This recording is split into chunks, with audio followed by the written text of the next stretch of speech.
car, so I'll show you about my whip. I just do it yourself paint job. I'm gonna show you guys how to do it. Alright. So here goes paint job that I did on my cooler. What do you guys see? The wheels have been painted black. I spray painted the wheels a while ago.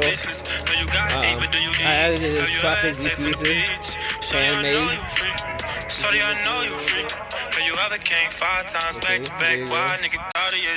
Here goes the passenger side. Got your back, boy.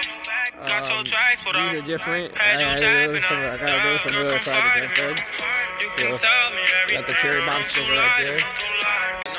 And then here goes the mama license plate, but here goes the rear.